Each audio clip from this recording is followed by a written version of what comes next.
ಕತ್ತಲೆಯ ಕೊಠಡಿ. ರಾತ್ರಿ 12 ಗಂಟೆ. ನಿಶ್ಶಬ್ದವಾದ ವಾತಾವರಣ. ಬೆಂಗಳೂರು ನಗರದ ಹೊರವಲಯದಲ್ಲಿದ್ದ ಒಂದು ಹಳೆಯ ಶಾಲೆಗೆ ಆಕಾಶ್ ಬಂದಿದ್ದ. ಆ ಶಾಲೆ 15 ವರ್ಷಗಳಿಂದ ಮುಚ್ಚಲ್ಪಟ್ಟಿತ್ತು. ಅವನ ಕೈಯಲ್ಲಿ ಒಂದು ಪತ್ರ ಇತ್ತು. ಆ ಪತ್ರದಲ್ಲಿ ಕೇವಲ ಒಂದು ಸಾಲು ಬರೆಯಲಾಗಿತ್ತು: ನೀನು ಹುಡುಕುತ್ತಿರುವ ಉತ್ತರ ಈ ಶಾಲೆಯ ಕೊನೆಯ ಕೊಠಡಿಯಲ್ಲಿ ಇದೆ. ಪತ್ರ ಕಳಿಸಿದವರು ಯಾರು ಅನ್ನೋದು ಅವನಿಗೆ ಗೊತ್ತಿರಲಿಲ್ಲ.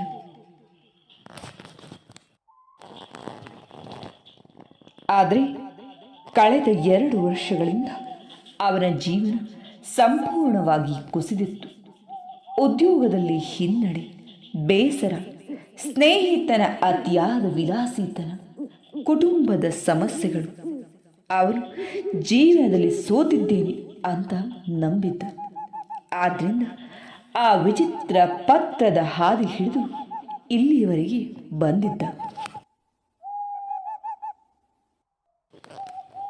ಶಾಲೆಯ ಒಳಗೆ ಕಾಲಿಟ್ಟ ತಕ್ಷಣ ವಿಚಿತ್ರ ಮೌನ. ಗಾಳಿ ಬೀಸಿದಾಗ ಕಿಟಕಿಗಳು ಕಿಚಕಿಚ ಅಂತ ಶಬ್ದ ಮಾಡುತ್ತಿವೆ. ಟಾರ್ಚ್ ಬೆಳಗಿಸಿದ ಉದ್ದವಾದ ಕಾರಿಡಾರ್.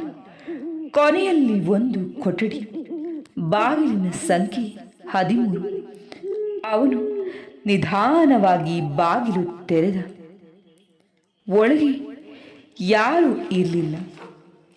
ಒಂದು ಹಳೆಯ ಮೇಜು ಮಾತ್ರ ಇತ್ತು. ಅದರ ಮೇಲೆ ಒಂದು ಟೇಪ್ ರೆಕಾರ್ಡರ್ ಇತ್ತು. ಅವನು ಪ್ಲೇ ಬಟನ್ ಒತ್ತಿದ. ಒಂದು ಧ್ವನಿ ಕೇಳಿಸ್ತು: ನಿನ್ನ ಜೀವನದಲ್ಲಿ ನಿನ್ನನ್ನು ಹೆಚ್ಚು ಮೋಸ ಮಾಡಿದ ವ್ಯಕ್ತಿ ಯಾರು? ನನ್ನ ಸ್ನೇಹಿತ.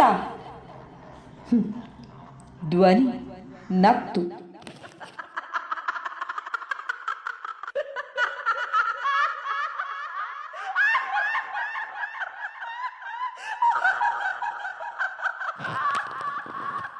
ತಪ್ಪು ಉತ್ತರ. ಟೇಪ್ ನಿಂತಿತು. ಹಠಾತ್ತನೆ ಕೊಠಡಿಯ ಬಾಗಿಲು ಮುಚ್ಚಿಕೊಳ್ತು.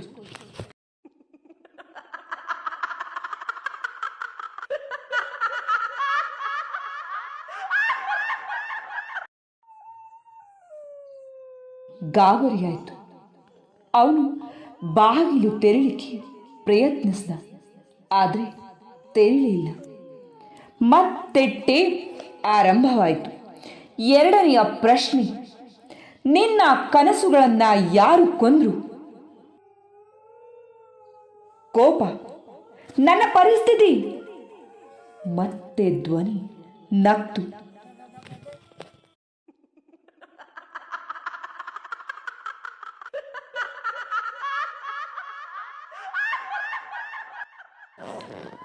ತಪ್ಪು ಉತ್ತರ. ಕೊಠಡಿಯ ದೀಪಗಳು ಆರಿ ಹೋದವು. ಇದೀಗ ಕೇವಲ ಟಾರ್ಚ್ ಬೆಳಕು. ವೇಗವಾಗಿ ಬಡ್ಕೋತಾ ಇತ್ತು.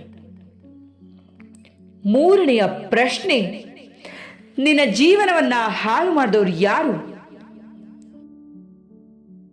ಈಗ ಕೆಲ ಕ್ಷಣ ಮೌನವಾಗಿದ್ದ.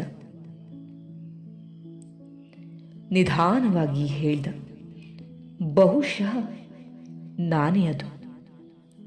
ಈ ಬಾರಿ ಟೇಪ್ ರೆಕಾರ್ಡ್ ನಿಲ್ಲಲಿಲ್ಲ. ಸರಿಯಾದ ಉತ್ತರ: ನಿನ್ನನ್ನು ಮೋಸ ಮಾಡಿದವರು ಯಾರೂ ಅಲ್ಲ. ನಿನ್ನನ್ನು ತಡೆದದ್ದು ನಿನ್ನ ಪರಿಸ್ಥಿತಿಯೂ ಅಲ್ಲ.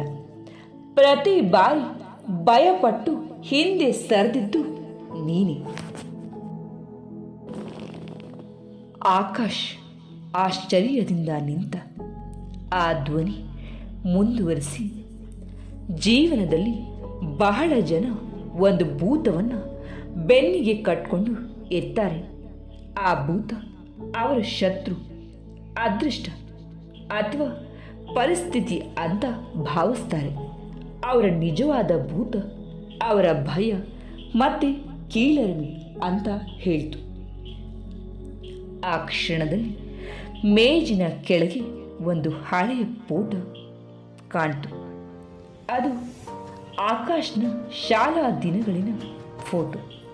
ಅದರ ಹಿಂಭಾಗದಲ್ಲಿ ಬರೆದಿತ್ತು, ಒಮ್ಮೆ ನೀನು ದೊಡ್ಡ ಕನಸನ್ನು ಕಂಡಿದ್ದೆ, ಧೈರ್ಯವಂತನಾಗಿದ್ದೆ, ಈಗ ಯಾಕೆ ಹೆದರ್ತೀಯ? ಹಠಾತ್ತನೆ ಬಾಗಿಲು ತೆರೀತು. ಹೊರಗೆ ಬೆಳಗಿನ ಸೂರ್ಯ ಕಿರಣಗಳು ಮೈ ಮೇಲೆ ಬೀಳ್ತಾ ಇತ್ತು. ಅವನಿಗೆ ಪತ್ರ ಕಳಿಸೋರು ಯಾರು ಗೊತ್ತಿಲ್ಲ. ಆದರೆ ಆ ರಾತ್ರಿ ಒಂದು ಸತ್ಯವನ್ನು ತಿಳ್ಕೊಂಡ ಆಕಾಶ್, ನಮ್ಮ ಜೀವನದ ದೊಡ್ಡ ಶತ್ರು ಹೊರಗಿಲ್ಲ, ನಮ್ಮೊಳಗಿನ ಭಯ, ಅನುಮಾನ ಮತ್ತು ಸೋಲಿನ ಪರಿಣಾಮ. ಇವೆಲ್ಲದರ ಬಗ್ಗೆ ಯೋಚನೆ ಮಾಡುವಂಥದ್ದು. ಅವೇ ನಿಜವಾದ ಶತ್ರು ಅಂತ ತಿಳಿದುಕೊಂಡ. ಅವೆಲ್ಲವನ್ನ ಗೆದ್ದ ದಿನ ನಿಜವಾಗಿಯೂ ಬದುಕನ್ನು ಉತ್ತಮವಾಗಿ ಸಾಗಿಸ್ಬೋದು ಅನ್ನೋದನ್ನು ಅರ್ಥ ಮಾಡಿಕೊಂಡ. ಯಾವತ್ತಾದರೂ ಆಕಾಶ್ನ ಮನಸ್ಥಿತಿ ನಿಮಗೆ ಬಂದಾಗ ಈ ಕಥೆನ ಕೇಳಿ. ಕತೆ ಇಷ್ಟ ಆಯಿತು, ಅರ್ಥ ಕೂಡ ಆಯಿತು ಅಂತ ಭಾವಿಸ್ತೀನಿ. ಕೇಳಿದ್ದಕ್ಕೆ ಧನ್ಯವಾದ.